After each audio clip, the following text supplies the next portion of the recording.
Okay. Good evening. I'm Dana Hadley, the town administrator, starting the meeting at 6:36 p.m. I'd like to ask you to join me in the Pledge of Allegiance. I pledge allegiance to the flag of the United States of America and to the republic for which it stands, one nation, under God, indivisible, with liberty and justice for all. I'd like a roll call vote of the members of the board, please. David Hemingway. Present. Norman D. Blake. Present. And Marlo Herrick. And you're muted, Marlo, so you'd want to undo that so we can hear you. There you are. Great. The next item on the board is restructuring of the board. Do I hear any nominations for a chairman? I'll nominate David. Is there a second? I second that.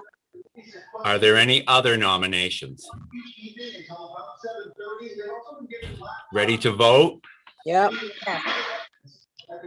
Okay. This is the vote for David Hemingway for the select board chair. And roll call vote, D. Blake, Yes. Marlo Herrick, Yes. and I won't call on David since he's the candidate. Did we have- Congratulations. David, I'll turn the meeting over to you as select board chair. Thank you. Well, thank you. I will accept that nomination, and very grateful to both of you for believing that I will be capable of that for you. First quick announcement here. I did mute both Betsy and Wendy because of the background noise that we were hearing, and I couldn't tell which one it was from. So if you need to speak later, you will want to unmute yourselves. So we have gone through that that restructuring, and the next portion is designation of ex officio memberships. There is at least one that we need to handle and another one that we may. To explain that, there is, of course, the planning board, which requires an ex officio member from the select board. That is typically and has basically always been the newest member of the board each time it is done.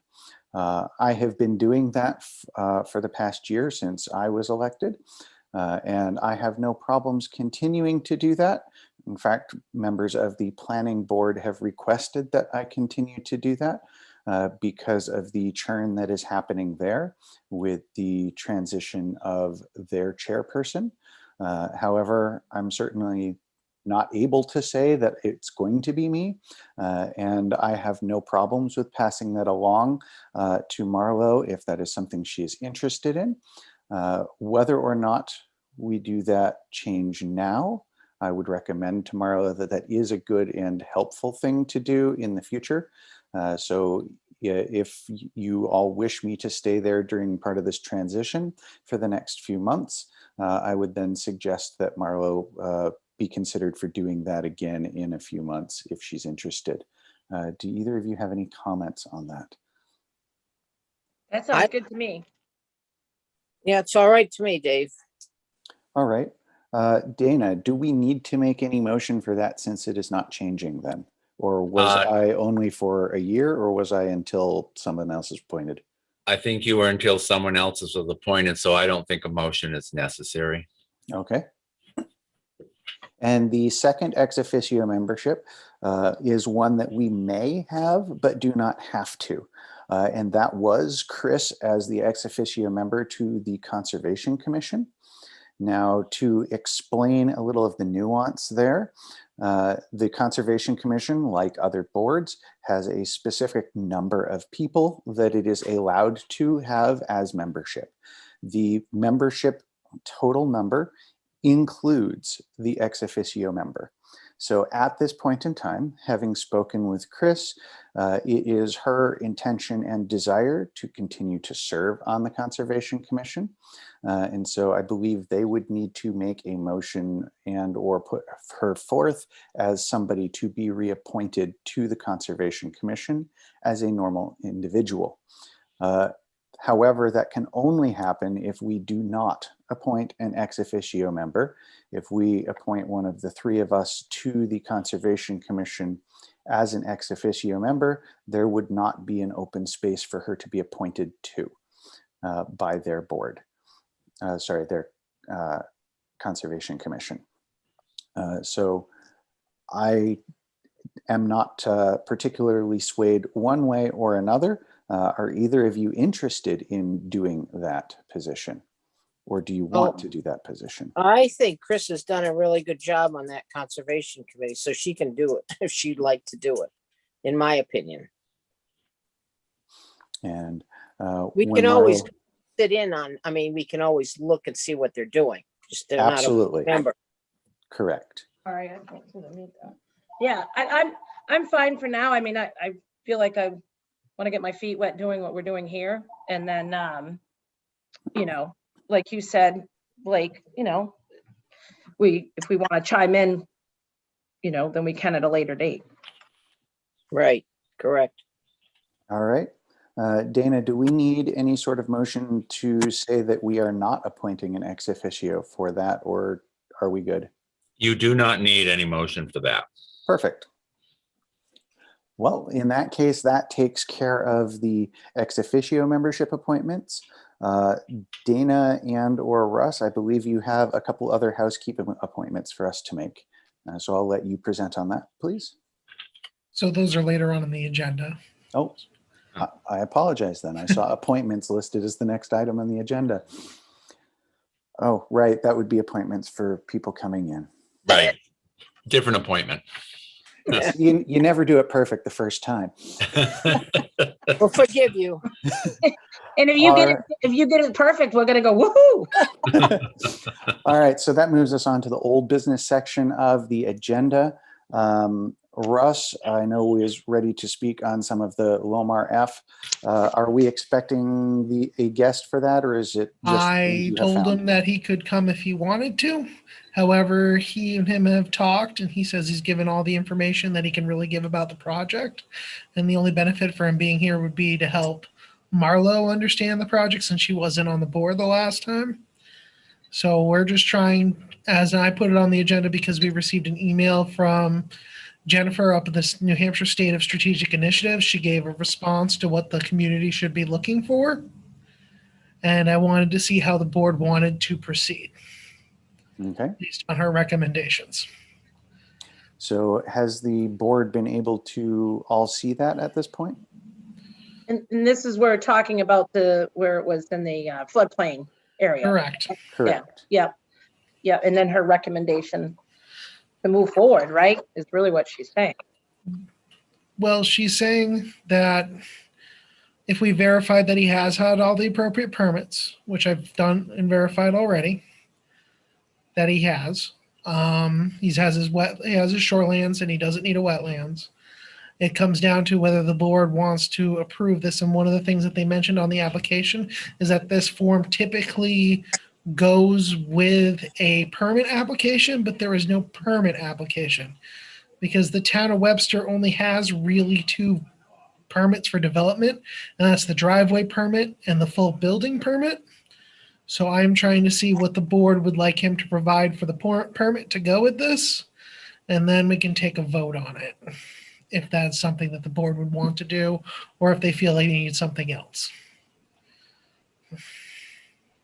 So my reading of this sounds like that because it is supposed to generally accompany permits, and the intent of them in their presentation was, of course, to create a house and to do the full build, that things on that plan looked like they were technically correct. And so if they applied for and submitted a driveway and building permit, I would be inclined to have the board sign this saying that we accepted the Lomar F request. And to clarify, Russ, this is saying that we have received it and do not see technical inaccuracies. It is not to approve anything specific, correct? I believe so. That this is a conditional improvement saying that the board has recognized the project and it conforms with their floodplain ordinance.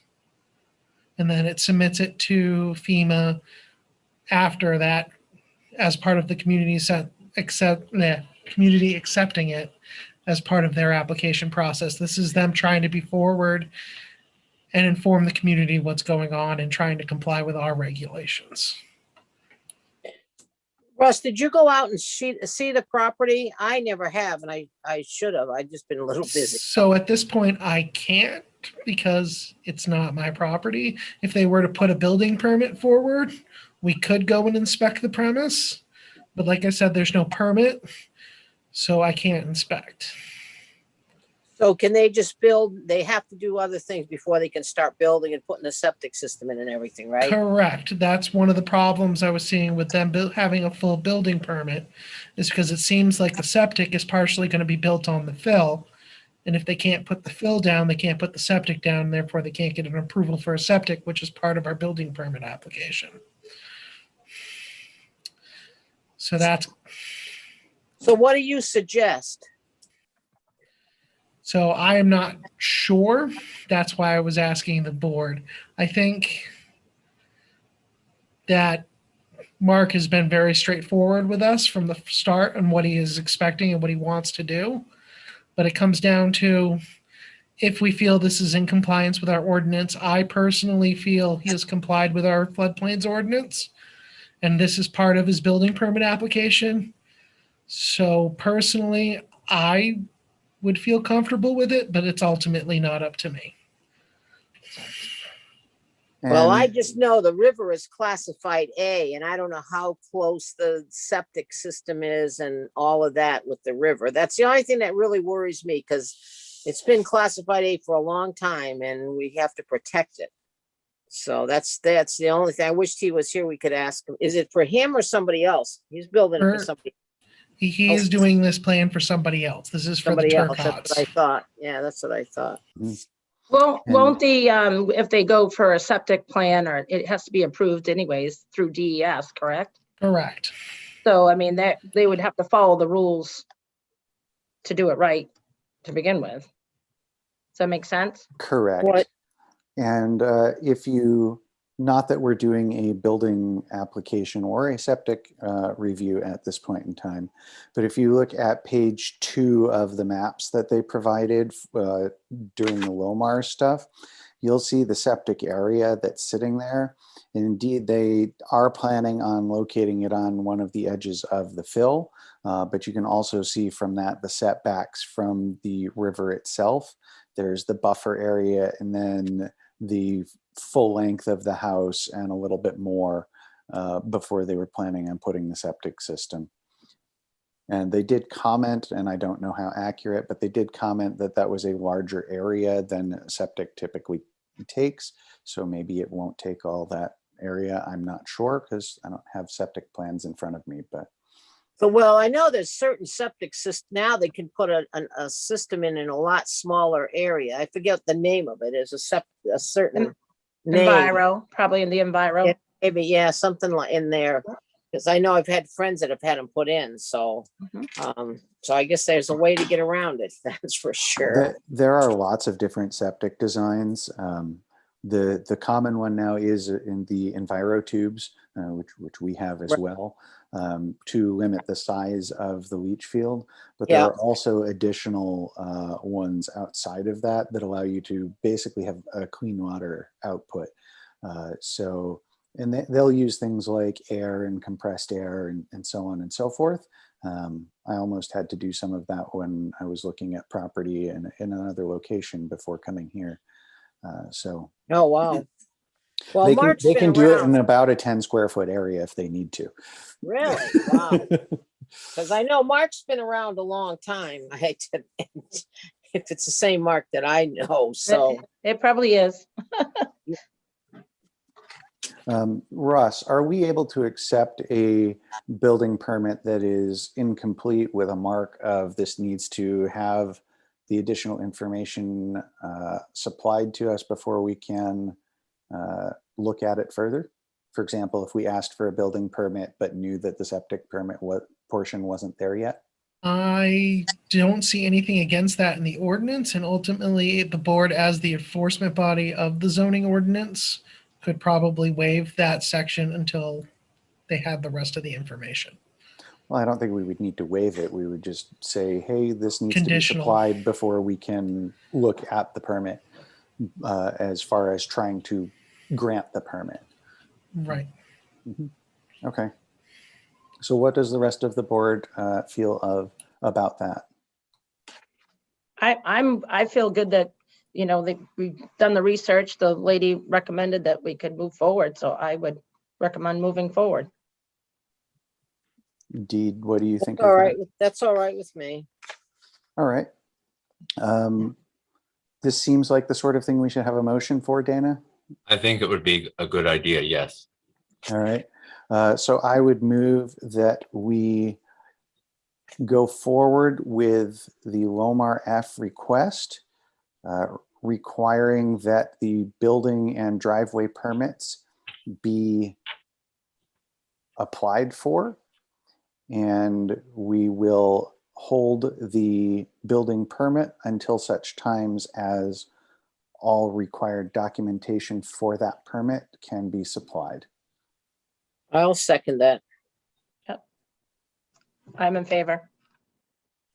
All right, I guess that's all in favor. We're supposed to do roll call on these. So Yes. Marlo said in favor. Dee? Yeah, I'll second it, so I'm in favor. And I am also in favor. All right. We have other people here, and I guess this is as good a time as any to explain my style of meeting. I am not a strict Robert's Rules person. When in person, I'm much more of the school style, please raise your hand and I'd like to get to you. However, since we can't do that with folks that are not necessarily visible very easily in Zoom, if you have a comment, please feel free to say you have a comment, and then I will try to recognize you at the appropriate time. Or like this, do we have any comments from the public? I see a Roy hand. You're muted though.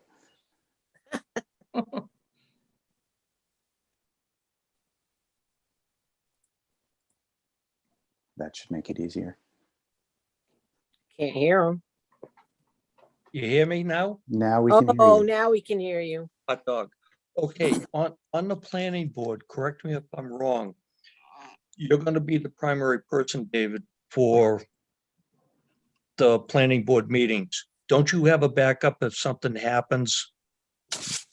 So I am the ex officio member, which means I am the select board appointed member to the planning board. Correct. If I can't make it, I just can't make it. There isn't necessarily a backup. I could ask a select board member to go for a particular meeting if I can't make it, but they would not be a voting member of the planning board. Okay, And I do not run the planning board. I actually can't be the chair of the planning board. That is Craig Fournier. He was voted in to be the new planning board chairperson after the end of the month. So Okay. if I can't make it, that does not prevent the planning board from running. okay. Thank you. All right. So let's go ahead and move on to the next old business section, which is the code inspector, life safety inspector. Dana or Russ, I believe you have things to say on this. Yeah, you remember at your last meeting that the board approved the code inspector, life safety inspector, without the town covering the cost of separate insurance. Unfortunately, at that time, we had not been able to speak with Mr. Bay about this. We have since. He is not willing to cover the cost, and his point was the income usually runs him about $2,000 a year. And if the insurance is $500 a year, it makes it economically not very feasible. I have checked with the town attorney, which I gave you his response regarding a few ideas that he has as far as insurance. One was to make it a part-time employee position, which I would not recommend. And the other would be that he would need to get insurance, which brings us back to, should we provide insurance, and we would roll the cost of the insurance in the fee schedule? Because if you remember, it was the fees that were covering the total cost of this position.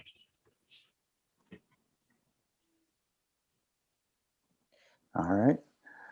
So before we dive into the question of the insurance, have we heard back from Tom about the rest of the contract, since it sounds like we talked with him about this? We have not. Not yet. And we have contacted him. I think probably Russ talked with him, and he was going to review the contract and get back to us, and he has not to date. I have a question, just because I'm kind of coming into this a little late. Was there a reason or a need that to create this position for a building inspector? That's what he would be, right? Like a building inspector? So to fill everybody in, I guess, and give background here, the building inspector that we have had has been building inspector slash life code safety inspector, and that has been Tom Bay. Unfortunately, there has never been any formal agreement that we can find any records or paperwork of, and that he remembers either. So there's 2 or 3 reasons for kind of creating this as a contract and a position. And so this is the contract that we're working on at this point.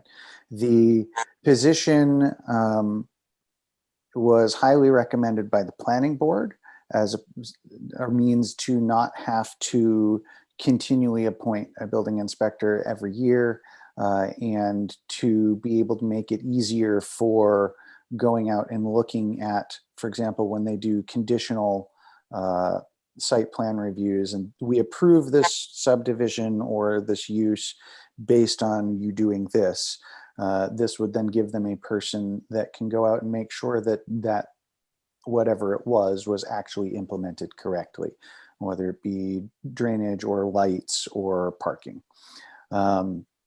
So that was one part of it. The other part of it was basically codifying the agreements that were already in place for building inspection and making that a more sensible billing structure. Because at this point in time, the town can call him, people would deal with him directly. Sometimes the town paid him, sometimes people paid him, etc. And you're talking about the Tom Bay? All of this is Tom Bay. Okay. And so, sometimes when he would go out to a house to do an inspection, the town would pay. Sometimes when he would go out to the house to do an inspection, the people would pay. And so this is basically making it so that everything will always come through the town. So it's all official and we'll have records of it all. So if he goes to a place and inspects, we can say, yes, that was inspected on such and such date.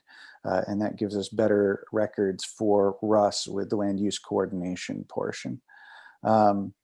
There is the last aspect, which of course the Conservation Commission was really excited about, which was dealing with wetlands, which of course any competent building inspector will have already looked for while they're inspecting foundations and that sort of thing. And so there is that.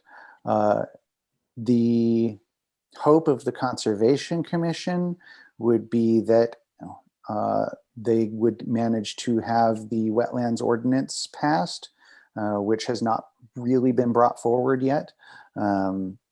And if that were passed, then this person would also be in charge of making sure that that was adhered to when going out and doing inspections. Part of the original hope of the position, which is not in this position, was that it would be more of an enforcement officer. So for example, with the building stuff, if say a business was being created and granted that that use case with, but your lights have to be, or your signs can only be this size, you must have this amount of parking space to handle your customers off of the road by this far. If that were not the case, that they would be the person, instead of it having to be the planning board or the select board, to be able to send out the letter like, you are not in compliance, this is this, and this is the kind of penalty of that if you don't deal with it within X number of days. That part is not in here because they are not an enforcement officer. That still falls upon the planning board for things like driveway regulations and or the select board for other items. What this does allow is to make it easier for us to say, please, we've gotten a complaint about this, or this is something that was part of contingencies. So please go out and inspect that and give us the result and your professional opinion, which is something that's not like, he's willing to do that sort of work for us at this point in time, but is again not something that is really codified or that he necessarily has to do. And Tom Bay, who I said that right, that has been doing it. How come we didn't see if he wanted to do this type of This work? is actually for him. This contract is designed, and we did talk with him. Yeah. But the contract and the language and the position have been designed for him to be able to basically add a few more things to his plate and to make everything official and contracted, as opposed to, well, yeah, call me and I'll handle it. Yeah. He also does this for Warner. Correct. He has a lot of experience with Warner too. So that's kind of where we are with the whole process and the short version of the background to it.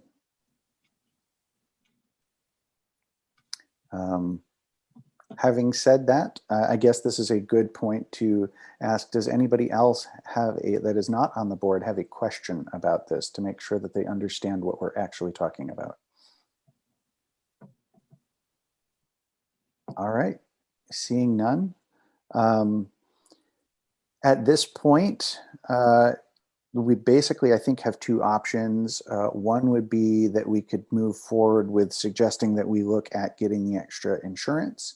Or the second would be, which would be my suggestion, would be to table it until Tom actually gets back to us regarding the rest of the contract, so that we can make all of the changes at one time and then be done with it when we have that response. Now, what do the other board members think? I would make a motion, I think that's what I'm supposed to do, to second that, what you just said, to wait and see have them get back to us in regards, or we can do the more research on the insurance. Okay, so I didn't actually make a motion. I gave us some options. So you can make that motion. And I guess I'll second it so that we can continue talking about it before we do our roll call. Dee, what was your feeling on that? Well, I'd like to hear from him too, so that would be nice. All right. So we have a motion to table from Marlo until we have heard back from Tom, and that I will second. And so the roll call for that. Marlo. Aye. Dee. Aye. And myself as well. So we are unanimous there. Let's see. Next on old business is scheduling public hearings. So Dana, we have had these actually scheduled in the past. Can you remind everybody what they are and when we are thinking makes sense? We have had, these have been on our blotter for a bit, 2 public hearings. One is a public hearing for the fire department to give them the ability to charge for false alarms. The police department has that ordinance. This is a very similar ordinance, but we do need a public hearing to go forward with that. The other is for emergency lanes to make Chadwick Hill Road an emergency lane, which means that even though it's a class 6 road, which a class 6 road has no town maintenance, it would be maintained to the point that emergency vehicles could get where they need to go, if they need to go on those roads. So those were the two, the fire department ordinance for false alarms and the emergency lane designation for Chadwick Hill Road. And we'd just like to know when you would like us to schedule those. And we do need some time to post them. Russ, can you remind me what time frame we need? So I think it is 10 days from the notice. Okay, so we need 10 days. Can we do them together? I would, sure. I mean, not as one, but you could have 2 public hearings the same evening. Right, back to back. Yeah. Well, I would suggest that. I would agree. For the timing, since we have Chief Adams here, we do have the department head meetings that typically come up, which would be our next meeting in about 14 or so days. Do you believe that that would make sense, or do you expect that to be a longer meeting and maybe we should look for another time? No, I think we can do it on then. I don't see why not. Okay. Is a public meeting going to be okay via Zoom, or do you think it has to be in person? We are able to do that via Zoom. Yeah, it can be. Absolutely. Let's do it that night. I don't believe it'll take long. Yeah, I don't think it should. And we have had it scheduled before, so it's not a new topic for folks. So I would make a motion that we schedule the public hearings for, pull up my calendar. It's May 3rd. Yeah. For May 3rd, which is our department head select board meeting in 14 days. And that's gonna be the first thing on our agenda, right? Actually, before your regular meeting, it would be the Yeah, public right. hearing. Yeah. Okay, Yeah, good. or the 2 public hearings. So do we want that at 6:30 or 6 o'clock, or probably better to be a little bit later for people at work if they have anything to say? I think 6:30 would be I think 6:30 is probably appropriate. fine. Yeah. What do you think, Okay. Paolo? Yeah, I agree. Okay. Does the board have a preference of which hearing is first? Doesn't matter. No, I don't. And I would either way- suggest the fire ordinance be first. Sounds Okay. good. Oh, that sounds great. All right. Next on our agenda is the update for the stove.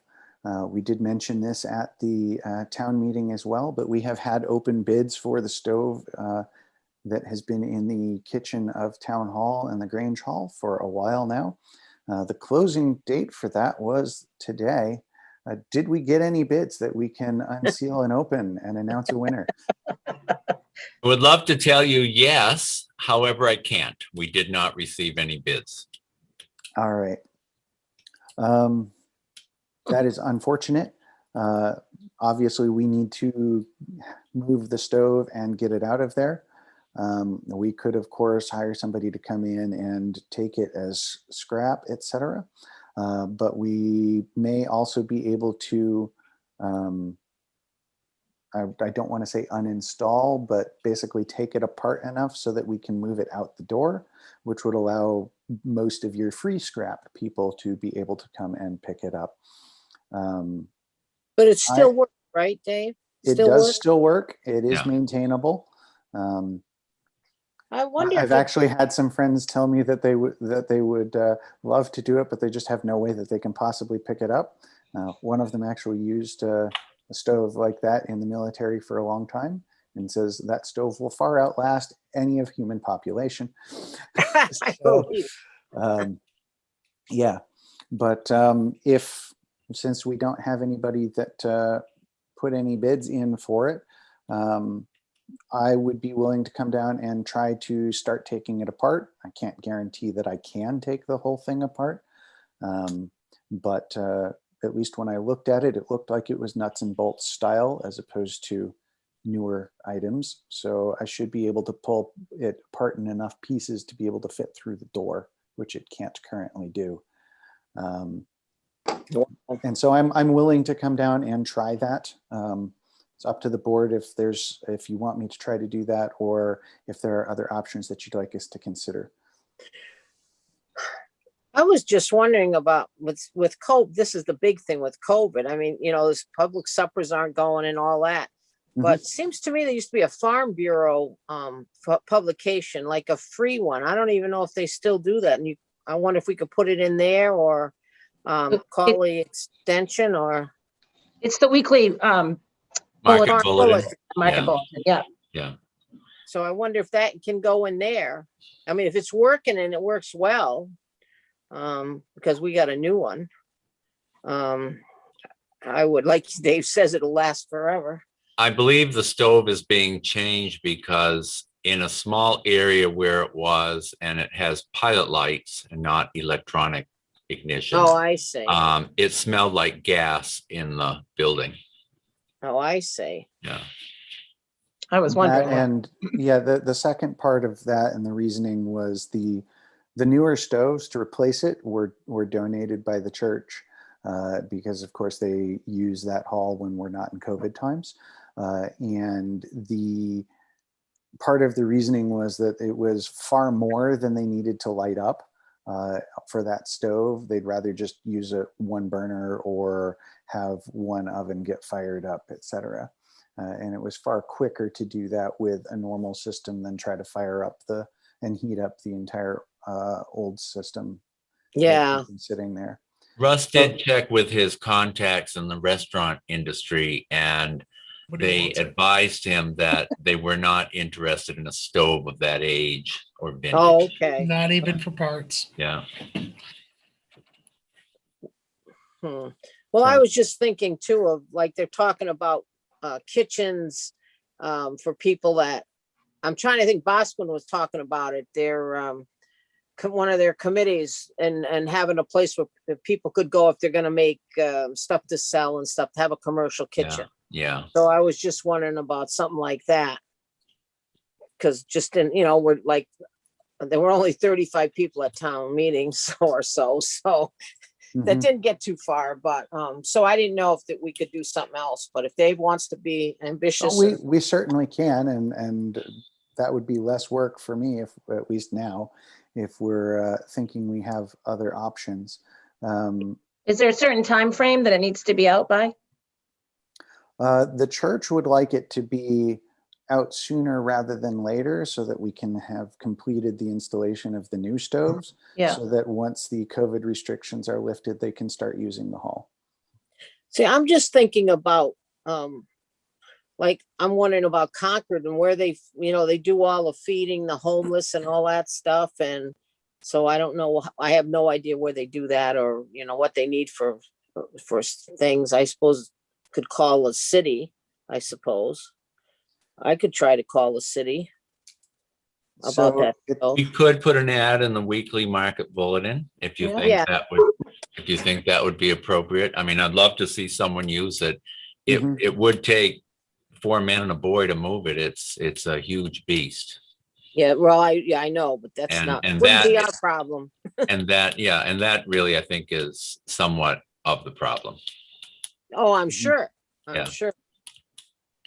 Yeah, so I would absolutely be in favor of putting an ad in there. And I don't know how long we want to run it for or how long we want to wait after it has been published. What do either or both of you think? Well, I think with the bulletin, I think if you want to rerun it, you have to rerun it. I think you can send it in, put the ad in, and then you have to keep doing it. So we could give it a whirl. I was gonna say that doesn't cost anything either. No. So I'll call Concord and Franklin and Pennacook and see what I can dig up on that. I just need some Dana, can you give me some, or Russ, can you give me some information on the stove? Not now, but within the next do day that. or We two? would love to do that. If we can. Okay, I knew you would. Yeah. And currently, all of that information is on the website from the bid, unless Russ or Dana took it down today already. I believe it's still on. Yeah. So we can leave that for a few, so you can go grab it after the meeting for Okay. having photos and stuff to show as well. Dave, I have a question. Yes. Was it put out on Craigslist with the pictures that Chris said that she had of the stove? I used pictures that I took of the stove. I'm not sure if anything was done with Craigslist to point to the bid. Chris had mentioned doing that, but I don't know if she did or not. Okay, just a question. Thank you. Do we have any other public comments or people who would want the stove? Even better. Yeah. All right. Hearing none, then it sounds like Dana will get in touch with the weekly and Dee will get in touch with the other locations. Yeah. And we'll see what we get from there. Okay, great. All right. Moving right along to the last of our old business items. That is the property, town property bidding and specification. This I believe was. This is Dana's. Yeah, this was the property that was, and a butter was interested in purchasing the property. If you remember, we had two abutters that were interested in different properties. This is the property, and I've forgotten the street that it's on now, but it's a single property next to this abutter who is interested in it. Due to our policy, we propose to send out this bid specification to all abutters to see what interest there is. We do know there is one abutter that is interested. And I would like you to just, I gave this to you so you could review the solicitation. If you have any suggestions, if it needs something different than what I have come up with a price of $12.25 as the minimum bid to include the deed, the recording costs, deed preparation, recording costs, and the amount to cover the taxes that were due on this property. And to clarify, the 1225 is the portion of assessed value plus the deeds and taxes, or how, what is? Yes, it's 1/3. I believe it was 1/3 of the assessment of the property, plus the deed, plus the it was either the taxes, whichever was higher, the taxes or 1/3 of the assessment. This is 1/3 of the assessment, as well as the recording costs and deed preparation. Okay, perfect. Thank you very much. And so what, have both of the other board members had a chance to see this proposed letter? Yep, I think it sounds good. I do too. All right. Do we need do we need a motion for this or not, since we had already said we were going to sell? I just wanted you to see the amount and see what the bid spec looked like. Okay. And I will update the letterhead so that it's correct. Thank you. So I'll send that out tomorrow. Okay, thanks. And that is to all of the abutters, correct? Yes, yes. Thank you. Was there another item as part of this property? Well, the other properties, we need to merge properties. This one, part of the agreement is to merge, but of course we can't merge it with someone else's property that we don't own. So it would have to be after a sale, we would expect to merge that. We would agree to that. The other properties are town owned, and we will prepare the paperwork for the planning board to go forward with that and bring it back to you with a recommendation of a sales price. Okay, so who needs to sign off on doing the merger? And do we need a motion to do the merger, or did we already cover that in the previous one? So are we talking Windsor Terrace? We are talking Windsor Terrace. Yeah. Yeah. And so Russ, who needs to sign for, I assume it would be the property owner, therefore it would be, We could merge the 3 lots before we put them up to bid. Since we own all 3 of those lots, the town could do the voluntary merger before putting it out to bid. who would sign the voluntary merger? Would it be the chair of the select board? I believe so, or they could take a vote to see who would sign. and Okay. Approve It would be by a someone vote. on the board would need to sign the paperwork for the planning board. Russ, how long does it take once the application submitted? So as soon as they get it in the mail, they usually record it that day. So it's the I mail. mean, as far as the planning board, do they Oh, I have to can- do I anything can with that? sign it as soon as we have the Oh, paper you do? in front of Okay. me. Yep. Yeah, the process there doesn't, since it's a merger as opposed to a change of anything, it's a recording that you're doing it as opposed to any sort of hearing or approval. Okay. So did we vote? Did I we think it have a would be motion good to if vote you- previously to do that, or in? I think it'd be good if you clarified it by having a motion at this meeting to merge those lots. And Do you have the lot numbers in I do. front of you? Perfect. you have them, Russ? Yeah. Yep. So if you're ready, it's 10-158, 10-159, and 10-161.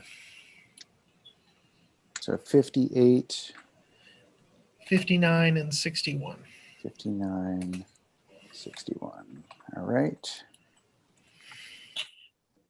All right. So I would make a motion that we merge lots 10-158, 10-159, and 10-161 in Pillsbury Lake District to prepare for a bid and sale.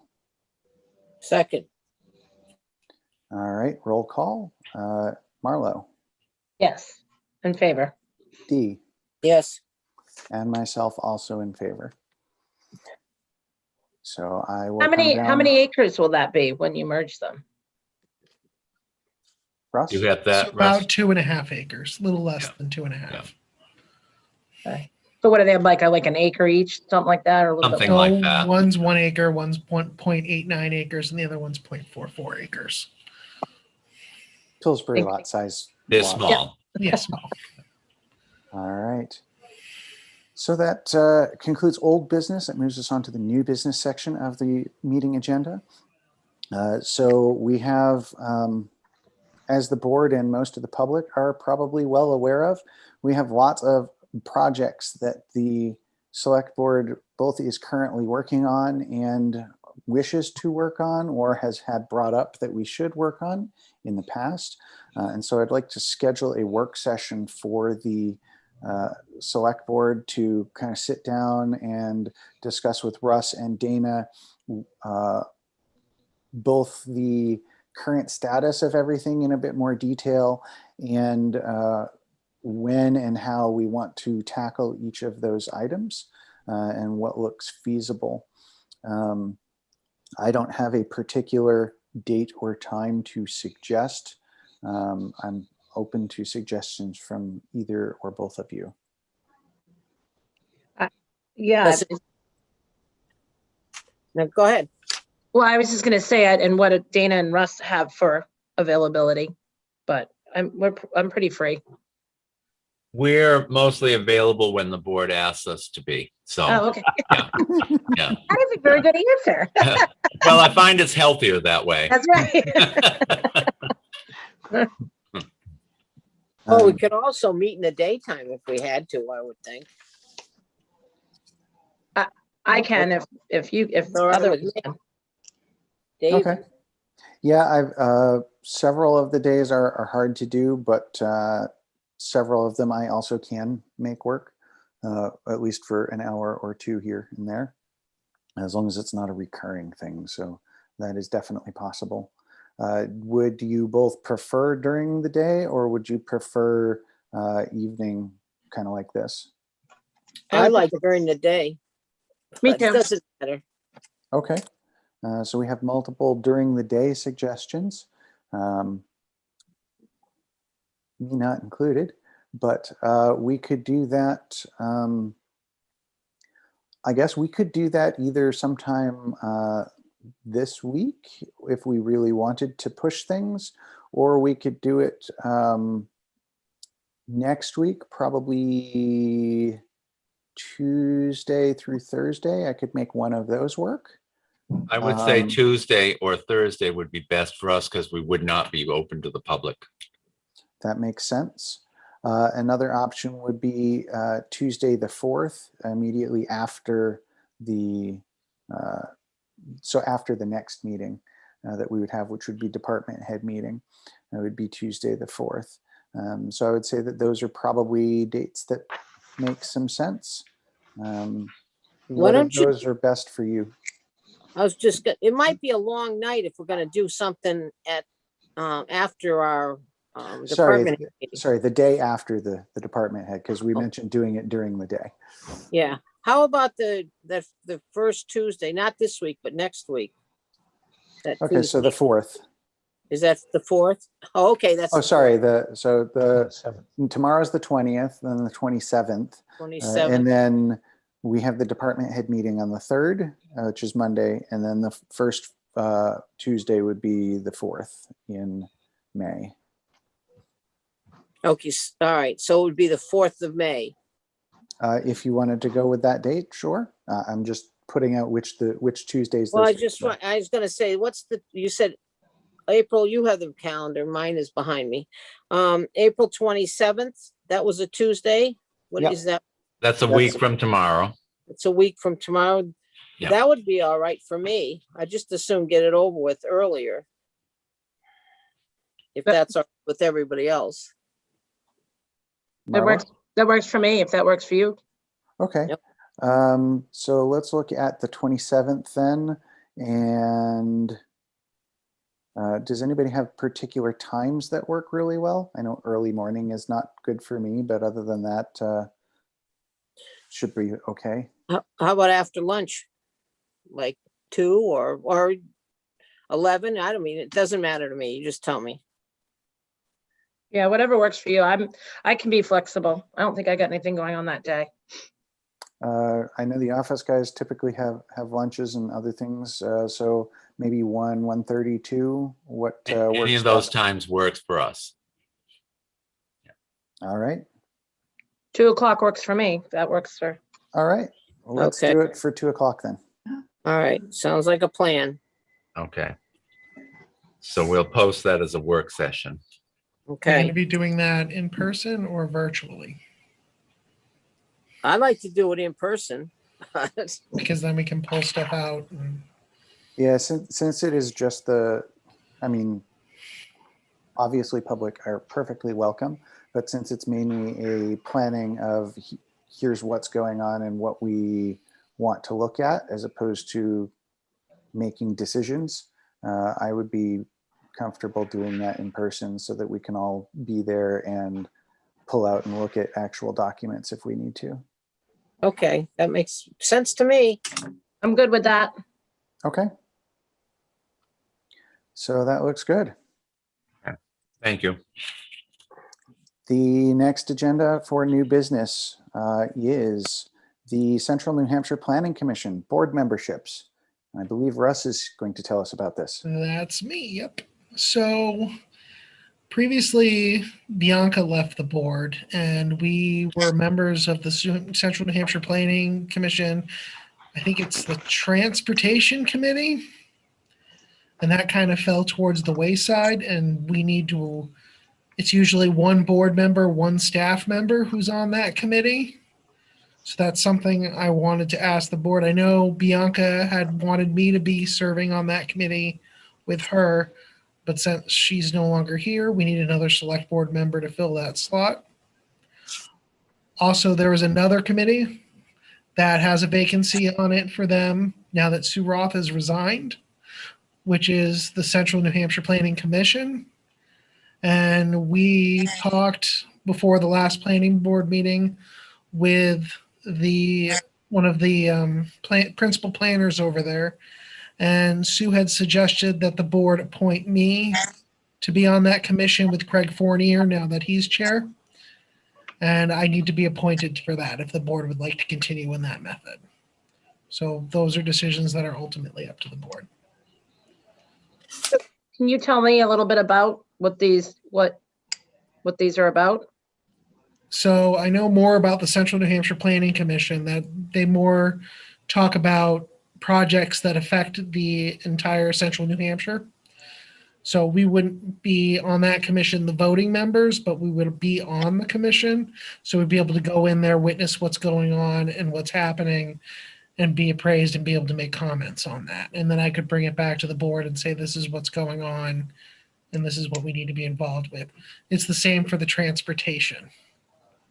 So Transportation, that committee works on suggestions toward the 10-year plan for the New Hampshire DOT and takes input from all the towns that it serves on important projects. For example, I believe that's actually how we had found out that our bridge was one that was scheduled to be pushed back for Clothespin Bridge. And so our town's select board and other residents were able to then make a concerted effort to show up when they were going to actually decide that and get that to not happen. I think it's important to have someone on the other committee, the actual on the board of the planning commission, to bring the town's thoughts. Whoever is on that would be able to bring what the town's thoughts are to that commission, as well as bring communication back. Craig Fournier is already on that commission. We'll just Okay. want to let everybody know. Okay, that's good. So what we're looking for is to appoint you to both and to decide on a select board member to also be involved. Yeah, to with be on the one TAC of them. committee. Okay. So where the heck do they meet besides? And how often? Where? So I think the commission has met twice since the beginning of the year, because I went and looked on the website to see when the TAC would meet, and I don't see any posting that the TAC has met so far this year. I can double check again, but I didn't see anything scheduled. Normally they meet quarterly, but of course it's not normal times, but Yeah. Right. But where do they meet? In Concord? It's been virtual At the- meetings. at the Virtual, planning, yeah. they've been virtual, yeah. And you only need one because Craig's on one, so you just need one for the Transportation. transportation. We generally have several members on each board. I think the transportation, there's typically 2 members from the community, 1 staff, 1 select board. And the commission, I think they had 3 members in the past. I would have to look at the membership real quick, but yeah, typically I think it's 2 and 2. Well, I can try the planning commission. I can't imagine what transportation, Webster has much to do with the transportation, but Is it the planning one or the transportation that we're looking for select board membership from? I think both. Transportation.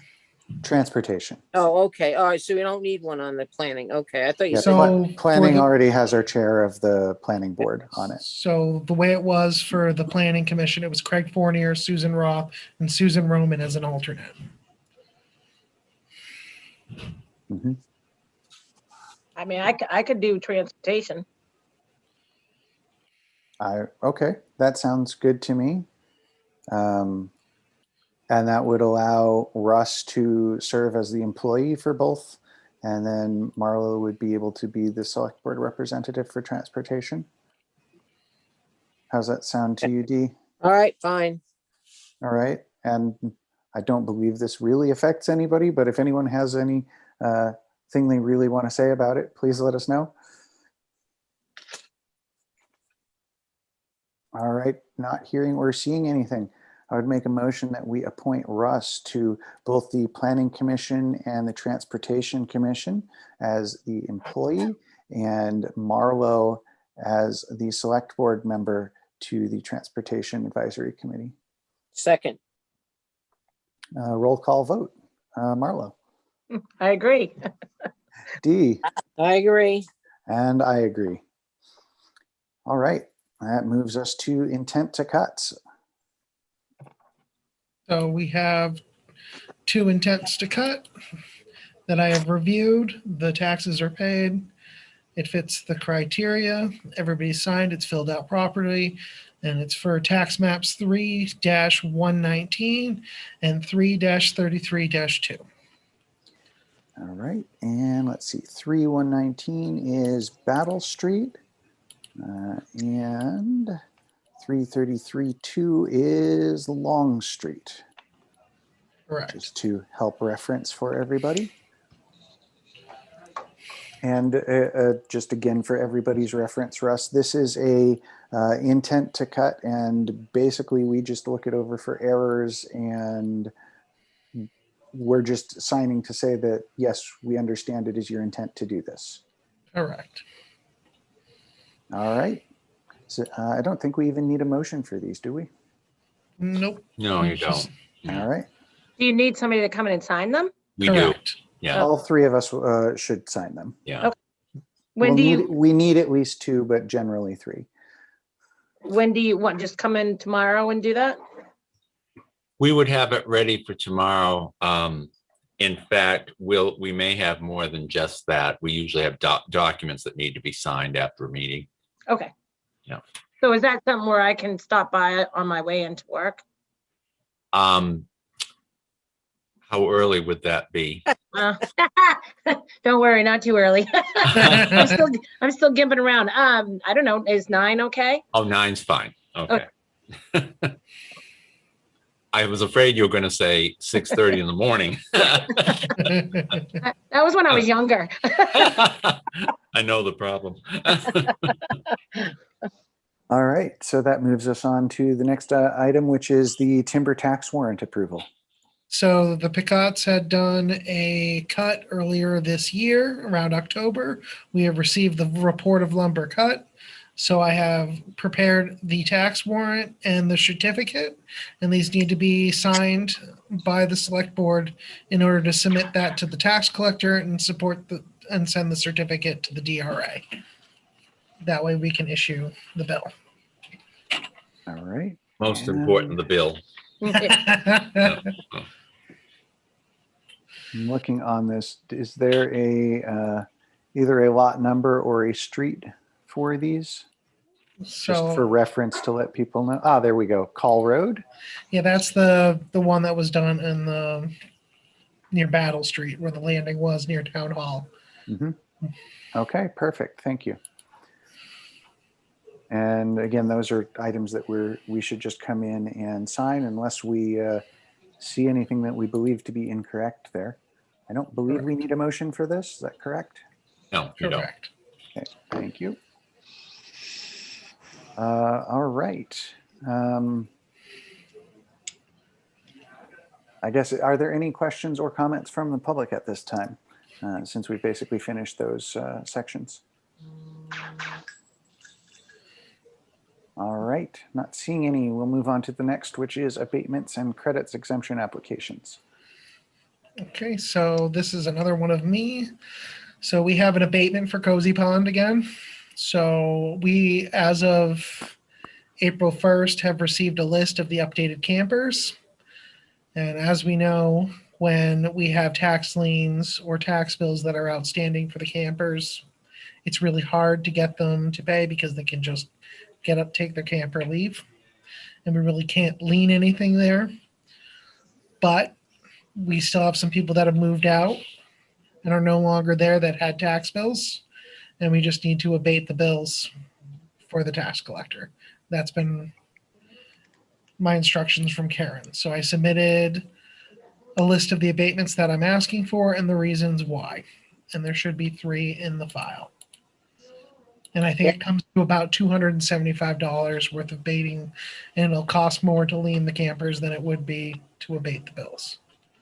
Yeah, so those are listed as lots D5, B13, and G13. So how does that, I And- didn't, so how does that work if you are a full-time camper at Cozy Pond, then you get a tax bill? If your camper is not registered as of April 1st. Okay, So okay. this is a law passed by the New Hampshire legislature because in some campgrounds, people were starting to live year round and not registering their campers. Mhm. So they decided if they're not registered, then they have to pay taxes on them. Gotcha. That also happens if they say build a deck that's permanent onto it. Camper, if it's registered, wouldn't be taxable. However, the deck would be. I got And do we need a motion on this, correct? Correct. Yes. All right. Are there any further comments on this before we move ahead or other discussion? No, All right. So I would move to do the abatement total of $276.81 for the campground and the lots D5, B13, and G13 for the reason that the campers are no longer resident at the campground. second, All right, roll call. Marlo, yes, in favor. Dee, yes. and myself, yes. All right. There's one more on this subject. We received 3 applications for veterans credits before the deadline. I have verified the documentation and they do qualify. So those just need signatures. Perfect. So I'm just letting you know those will be there available to sign for tomorrow. Sign our lives away tomorrow. I can see that. Yep. All right, thank you very much. And so the last of the new business section that we have listed is the Dustin Road driveway. So I have been looking at this. I received a complaint that a driveway was being put in without a permit. So I've done a little research and I took some pictures and I will share those in a second. So this is the driveway that was put in for reference. And Oh, that's not nice. I'll show you what it was in August of this year. Let me stop sharing this because I took a picture. I found that on Google Maps by looking at the address across the street. So That's a pretty nice driveway. I was and gonna that's say, what it and that's what it was last year. Huh. Wow. So that's quite the big change without a permit. There was a logging road there, and this person has applied to a driveway permit before, once in 2014. It expired. Then they extended it to 2018. It expired again, and now they've built it this year without extending it. So I don't know what action the board would like to take. have you reached out to them? Not as of yet. Today, I just managed to confirm that it is in fact happened and research the property file. I think my next plan of action was to give them a call and see if they would like to put a permit in, because there is no cost for a Webster driveway permit. However, we do need to verify with the planning board and our road agent, and who is also our fire chief, to make sure that it is safe and it can have an emergency vehicle go on it. And if it is longer than 300 feet, it needs to have bump outs for turnarounds just in case a fire truck is going down or another emergency vehicle. So that's what we really look for. Is the cure for them to apply for a driveway permit? That would be the cure. So that was going to be my next step of action. So That's what my- I would suggest. Go ahead, Yep. Dave. Yeah. Sorry. So my question here is, in past things when I've been sitting on the board and there have been, someone changed the end of a road or whatever, or made a modification without permit, those things have gotten letters from the either select board or planning board of, this is your notice that you need to such and such within X number of days. And because that was a legal requirement of being able to do any penalizations if they were required. For example, in this case, it might be worthwhile having either the select board or the planning board send out, we see you have a driveway without a permit, you have been notified that you need a permit for this within X number of days or something. Do we have any of that sort of thing as a policy or a best practice that has been handed down to us? So I'm sure we have a letter for that, because I know it's happened before. It happened last year with the house that was built without a building permit. Mhm.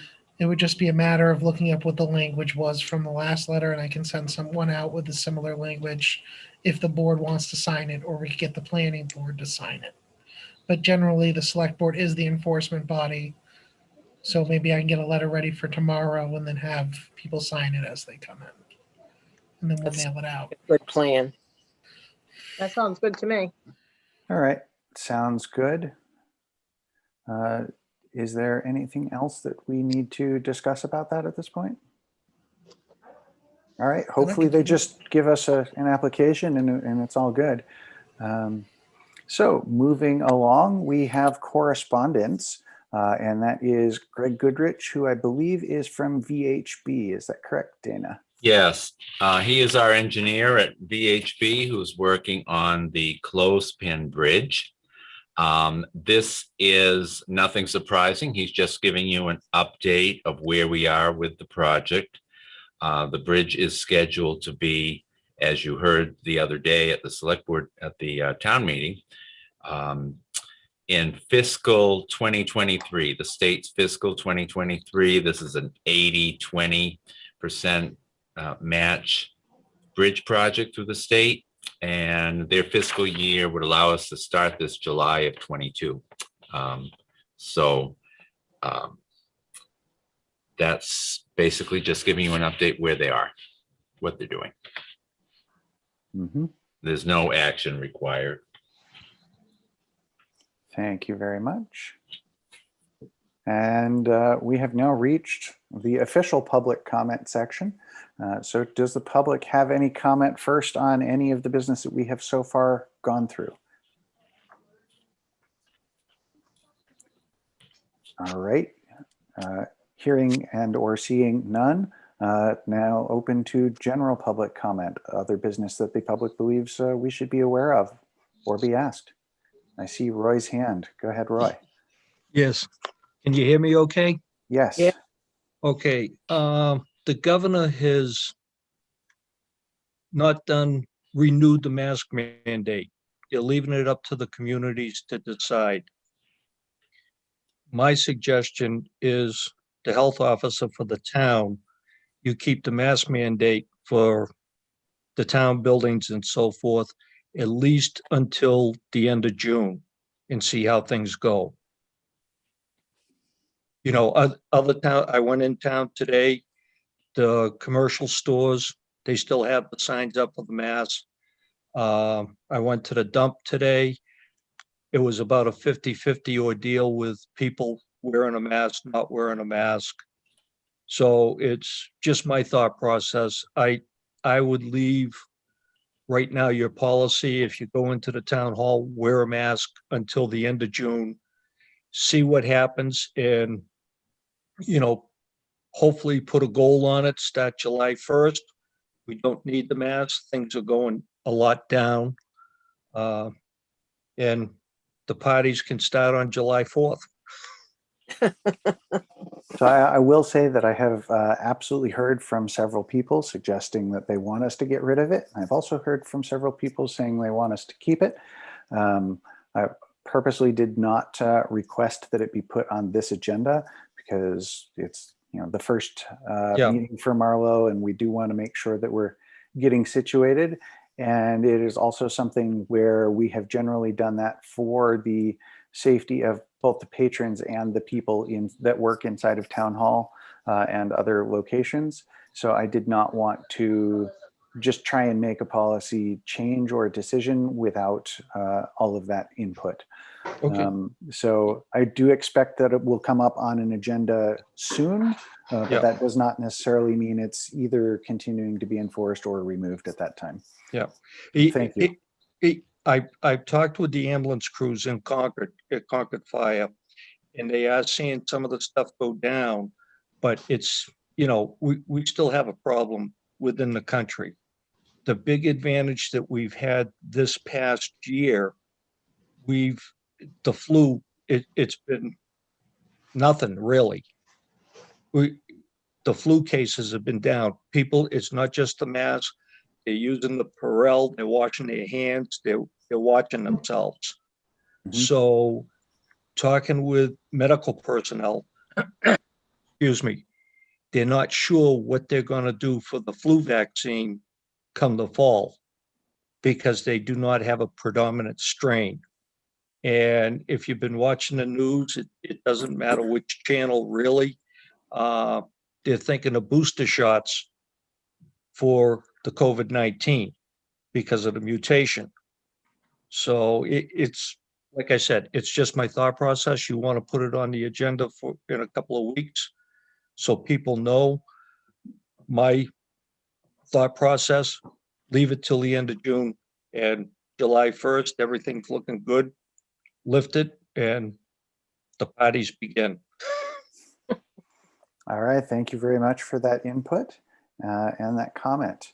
And I will absolutely allow more public comment, but that brought up the mention of the town meeting, which reminded me we did have a kind of announcement to make that we didn't really have an announcement section this time, which is a giant thank you to the school and the school district, and especially the staff that came and helped to allow town meeting to happen. It was absolutely amazing and great to be able to make that work. And we thank them exceedingly for that.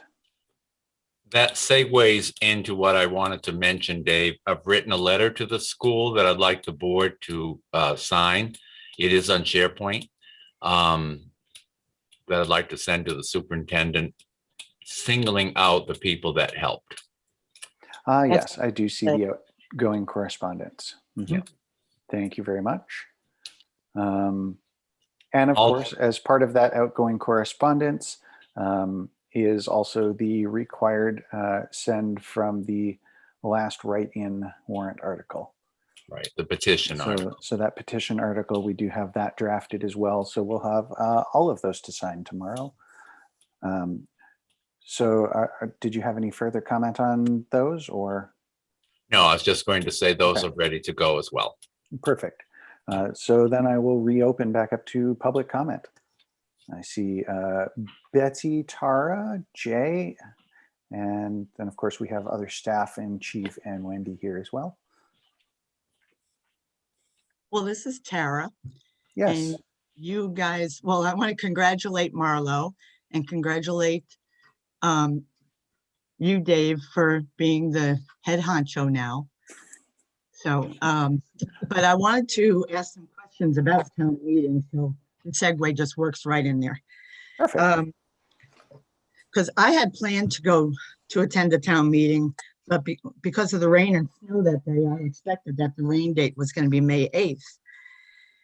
And because it says right in the town report that it will be held outdoors Saturday, April 17th with a rain date of May 8th. The meeting is being held outdoors to allow for social distancing due to the COVID-19 emergency. So I was wondering,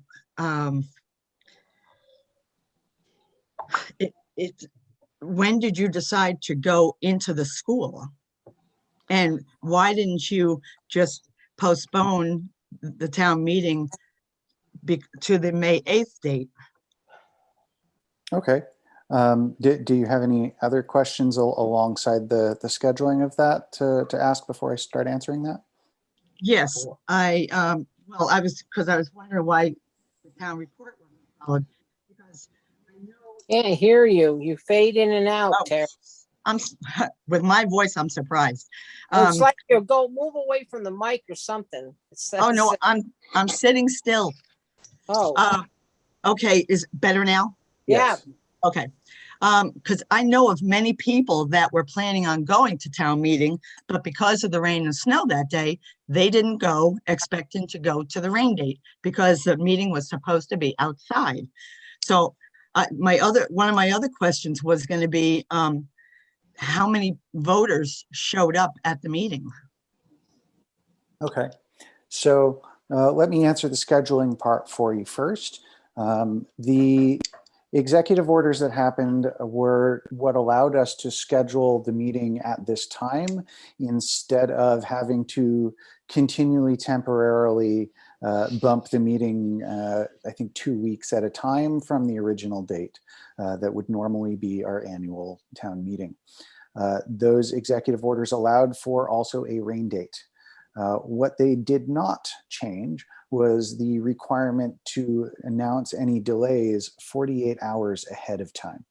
And so the elections folks, which would be Mike, Michelle, and company, met on, I believe it was Thursday, and saw the weather forecasts at the time, which said, hey, it was supposed to be clear and partly sunny for our town meeting date, and said, hey, that's good. We know it would have snowed beforehand, but there's good drainage. People will be on pavement with the basketball court, et cetera. So this won't be a problem.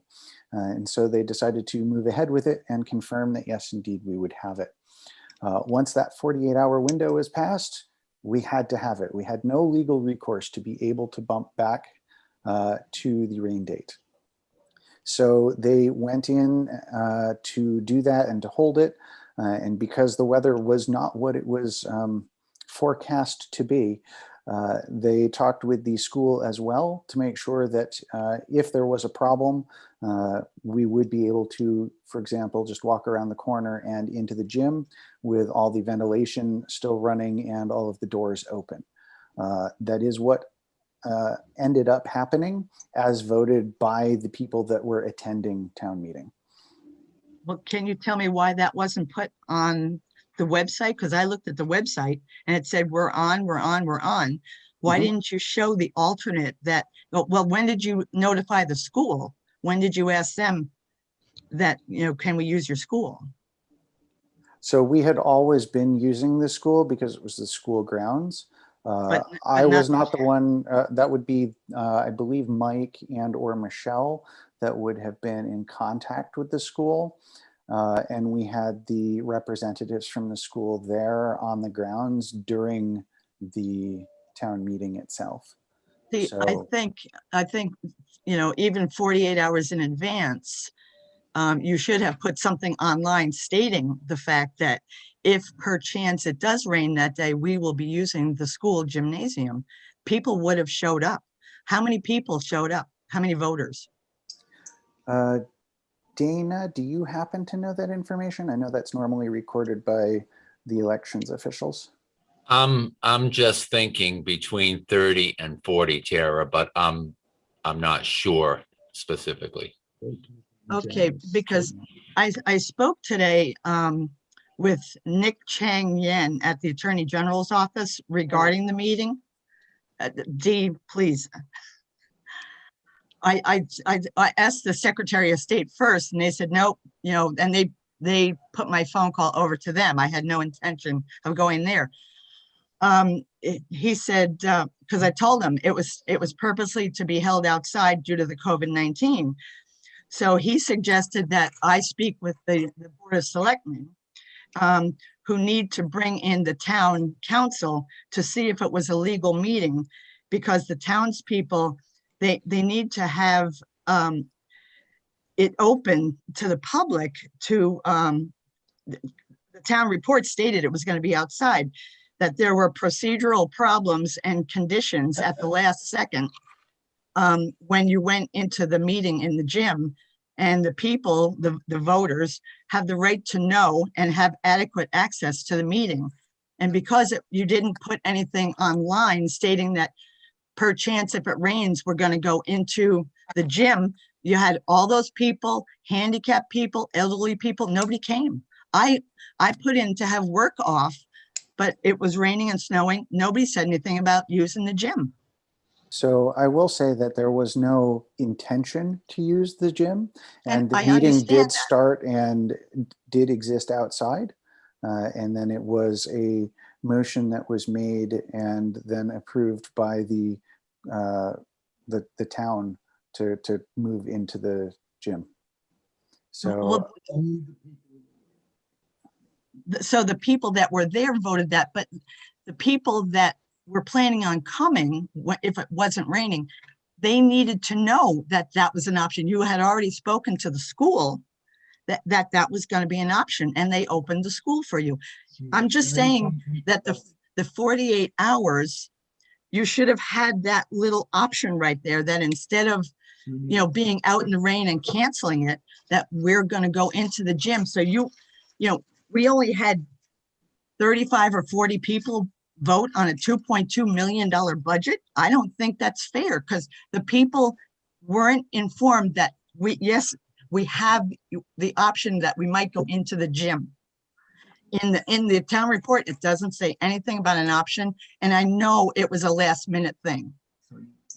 But, you know, a $2.2 million budget voted on by 38 people is, I don't think this is right. We usually have 150, maybe 200 or something, but nobody had the option, the procedural problem. Nobody had the adequate access to the meeting because it was never mentioned to go into the gym. so And I'm quoting the Attorney General. Okay. So I am not a lawyer, but Oh, as far as adequate access, the meeting was started and could have continued outside on the court in the rain. And that would have still been the meeting with the people present, and that would have been 100% legal. So as far as those people deciding that they wanted to stay in the same location but under a roof instead, I would find it hard pressed to argue that that is any kind of non-access or, you know, voter suppression, etc. Well, but Dave, the board can certainly take a motion to suggest and ask that Dana talk to Mike and then run this by our town council. because in the town report, it says it's going to be held outside, but it says a rain date. So I'm just saying there's a lack of communication here with the option of having the gym.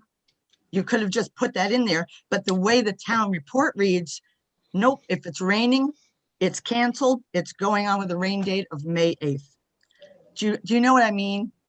I can definitely understand that confusion and that communication Right. issue, So yes. more people would have come with that drizzly rain. I mean, I know the rain was on and off, but more people would have come if they knew there was an option of going into that building. So the Attorney General said that the select board and Dana should contact the town council to see if this was a legal town meeting, because the people didn't get to vote. Only the people that showed up hoping that the rain was going to stay away, and they didn't know that there was an indoor option. Okay, so it is always only the people that show up that get to vote. But Dana, would you please contact Mike and Michelle and see what they have for specific information and or guidance on this, and then let us know, and we'll talk about that at the next meeting. And if that is not definitive, then we can look further at who we need to contact to make sure that that was okay. Okay, I'd just like to make a little comment. I take offense at the people who are laughing or rolling their eyes because I wasn't able, and probably 100 other people weren't able to go to the town meeting. I take offense at that. I think our selectmen are doing a great job, and I always have.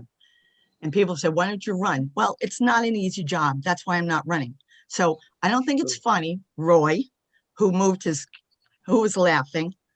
And Dee went, I know you rolled your eyes because it gets crazy, but we need to give the taxpayers the chance to vote on a $2.2 million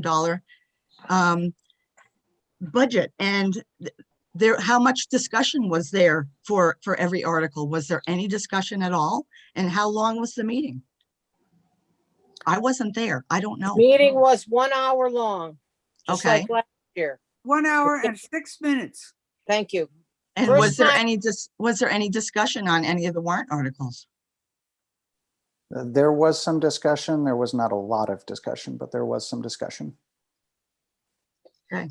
Well, And I did record the meeting just with my iPad, and unfortunately we had a very large hum for a part of it, but I did record it.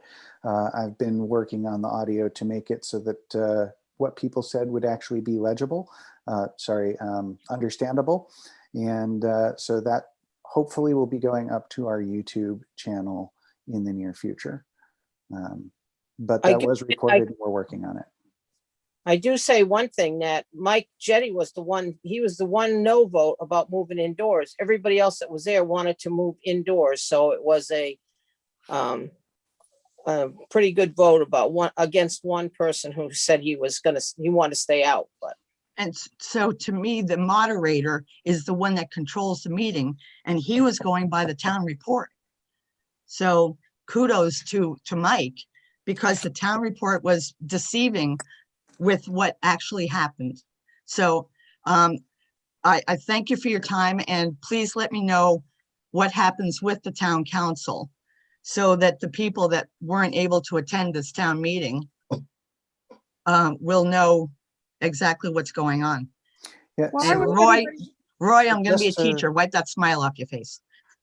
Why was anybody unable to come to the meeting, Tara? Because it was raining. So what? It wasn't raining very hard. It was just a mild drizzle. You could have come. Then why didn't you stay outside? Because Because everybody. the people voted to go in.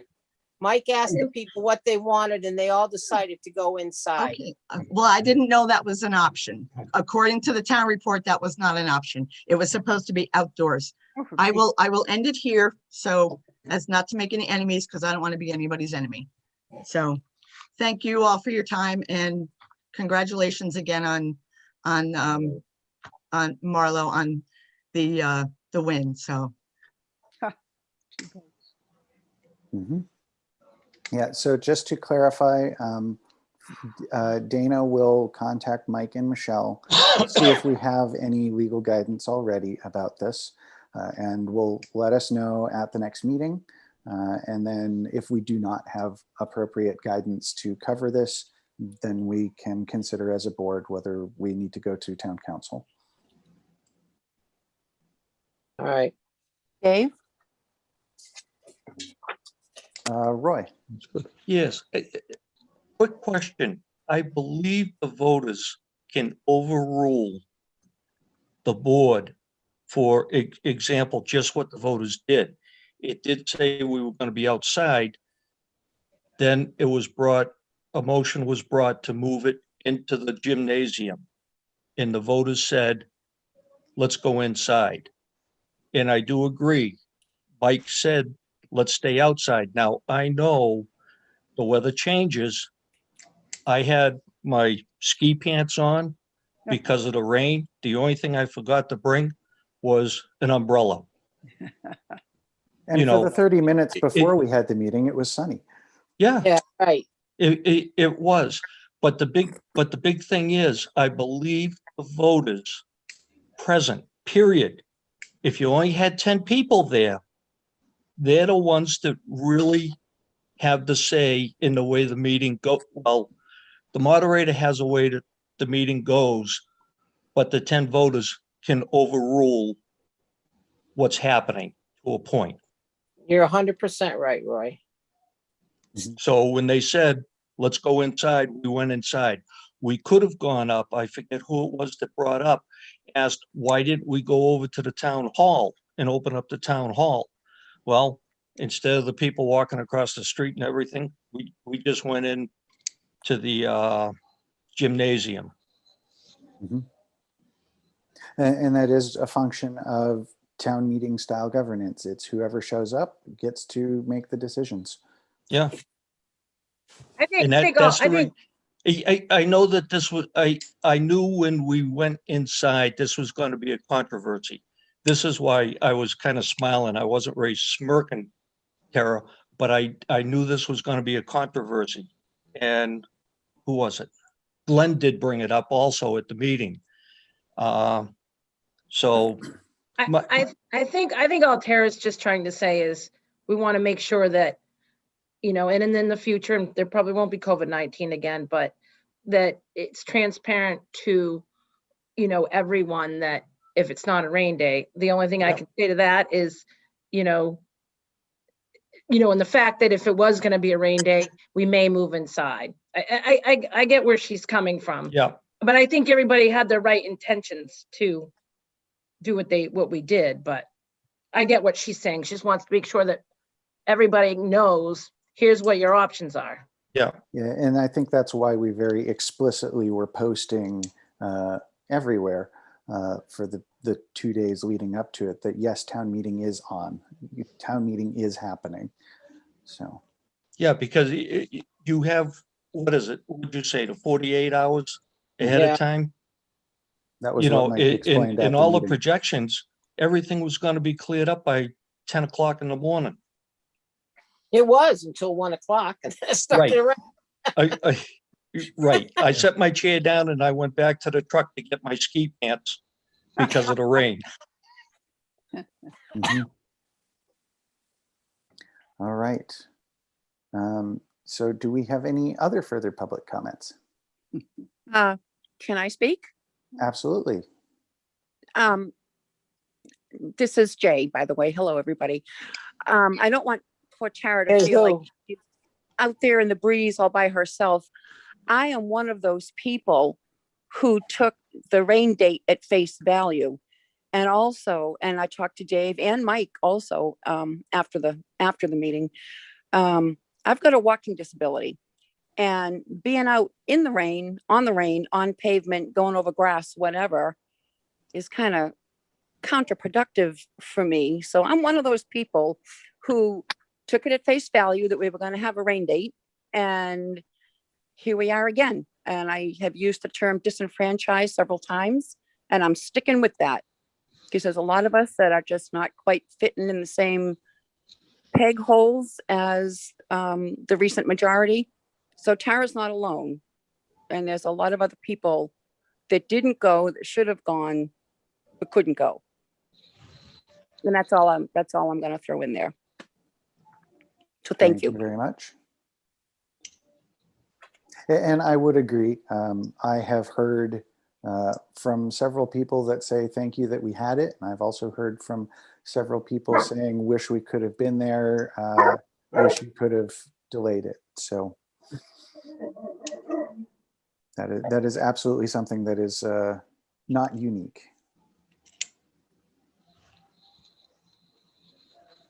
All right. Any other further public comment on this or hopefully other topics? All right. So moving on, we have some motions and approvals. I believe those will be draft minutes and the usual accounts payables and trustees. Let's see, it looks like we have meeting minutes first. Let's see, so 4, 5. So have the board members had a chance to look over these minutes?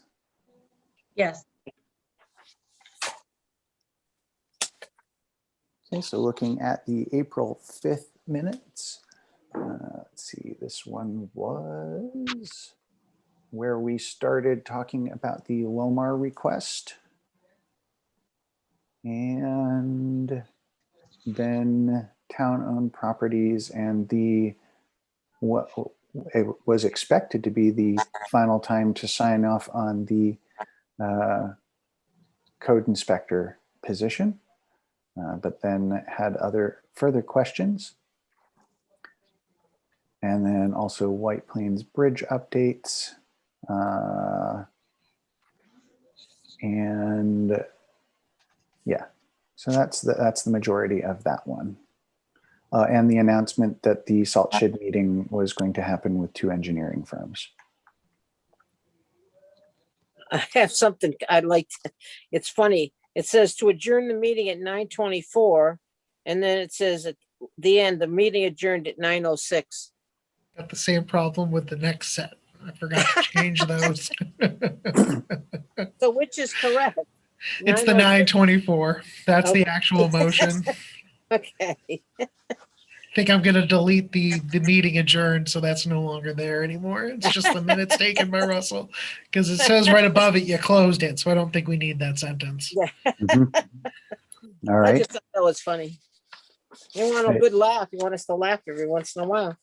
Well, we All all right. know I'm not perfect. I try. Do we have any other amendments or changes that need to be made? I don't see any. All right. Seeing none, I would move that we accept the minutes for April 5th, 2021, as amended for the closing time. Second, Roll call. Yay. Marlo, yay. I agree. Dee, Yes. and myself as well. Yes. All right. So moving along, then we have the meeting minutes for the 13th. And this was the, I believe, the special one. Yes. This was the special meeting specifically and only for handling the contract for the life safety code inspector, where it was signed off on that we would do this and put forth the contract as had been put forth without the insurance that we have now heard about at this meeting. Yeah.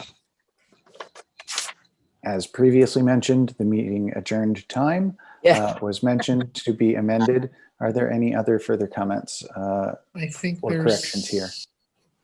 Wendy mentioned other wording that was a problem. I don't remember where it was. Wendy is still here. Wendy, would you like to let us know? Just napping. Well, she's muted anyway. She did call me this morning and tell me about it. I just don't I'm remember here. where it was. Ah, there we go. I'm here. Now we can hear you. Sorry, I have a hard time unmuting my tablet, so I apologize. Hold on, and I'll tell you, it was in the paragraph, instead of it for Aaron Darrow, it was supposed to be from Aaron Darrow, that you're looking for something. Oh, So, oh, yeah. Line 45, right? Oh, yep. Mhm. Perfect.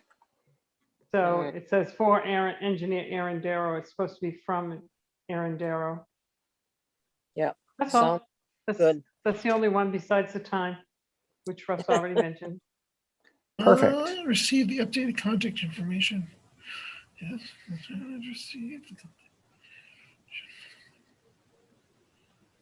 Actually, no, that would be 4. I think that is 4 because you were trying to get the number for that person who Aaron Yeah. didn't have. And Dana was getting that to her. Mhm. I can Oh, clarify I it. see. Okay, I see. I thought it was something that you were looking for from I her. can change town to Administrator Hadley or make that sound more towards what Well, it no, was. because if the town had, let's see, received the updated contact information. Or instead of contact, updated Oh, abutter yeah. information. That would make sense. Or the Yeah, abutter updated abutter information. Yeah. That way it makes more sense. Mhm.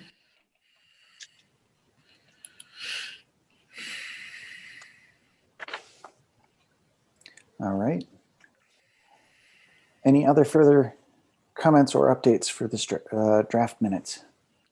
No, it looks good to me. All right. Now, so I would move that we accept the draft minutes as amended for April 13th, 2021. Second, And roll call. Dee, yes. Marlo, Yes. and myself, yes. All right, that concludes the minutes. So we can now go on to accounts payable and the payroll manifest. And let's see, which one will we grab first? Accounts payable manifest is at the top, so we'll start there. Let's see here. Oop, there we go. There's the reload. So this is a total of $53,457.95. And let's see. The largest payments in here are for Merrimack County Dispatch and the Hampshire Fire Protection, and of course, road work and the Capital Area Fire Compact. So pretty much that has actually very much the majority of this is covered there. Does anybody have any questions or concerns on this? All right. So I would move that we accept and pay the accounts payable check warrant dated 4/19/20, four check dates 4/19/2021 in the amount of $53,457.95. Second. Roll call. Dee, Yes. Marlo, Yes. and myself, yes. And in case you're wondering why that might be a different order than it was previously, it's because some people left and I'm just doing it by the order that Zoom shows you on the screen. Oh. That way you don't forget us. Exactly. I mean, it doesn't matter with 3 people, but if you get a lot more, it's easier that way. Mm-hmm. All right, so that was our accounts payable. So payroll manifest is next. And the payroll manifest is pay period. I need to make that larger. It's pay period 3/29 to 4/11 and the total of $21,734.91. Does anybody have any discussion on this? Nope. Nope. All right. So I would move that we accept the payroll manifest for the pay date 4/19/2021, covering pay period 3/29/2021 to 4/11/2021 in the total of $21,734.91. Second. All right. Roll call vote. Dee, Yes. Marlo, Yes. and myself, yes. That leaves us with the last item, which is motions for the trustee of trust funds. And so the first of these will be for VHB's services, and they are, of course, working on the Clothespin Bridge Road engineering. And the second is for the external UPS item that we purchased for the police department server outside of the quotes in order to save money. And that would be to reimburse the town budget items, line items from the appropriate technology expendable trust fund. So does anyone have any questions, or Dana, would you like to cover anything about these items? I think they're more or less boilerplate items. This is the latest billing from BHB for the 10,421. You see this about every month. The ongoing Clothespin Bridge work. And as you mentioned, the town purchased in this external UPS for the police server upgrade project. And that was paid out of the general fund, thinking there might be more items that we would ask for the trustees to transfer. But since I didn't have any more, I wanted to transfer the money back to the town out of the technology fund. All right.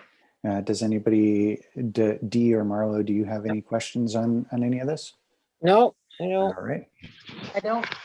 So I would move to request the trustees of trust funds issue a check for $10,421.22 to VHB for invoice number 337188-23. These funds to come from the Bridge and Culvert Capital Reserve Fund. Second. Roll call vote. Dee, Yes. Marlo, Yes. myself, yes. All right. And I would move to request the trustee of trust funds issue a check for $824.95 to the town of Webster to reimburse the town for purchase of the external UPS for the police department server upgrade. The original expense was paid by the town on January 25th, 2021. These funds to come from the Technology Expendable Trust Fund. Second, Roll call vote. Dee, yes. Marlo, Yes. and myself, yes. All right, that concludes our select board business. I will give a last moment for public comment or discussion. Seeing and hearing none, I would make a motion to conclude or close this meeting at 8:26. Okay, second. All in favor? Aye. Hi. Aye. I will try not to make it 9:06 this time. Better Thank not. you, everybody, for coming. We will see you next time. Yeah, Okay, thank good night. you, Good Dave. night. Did a good job, Dave.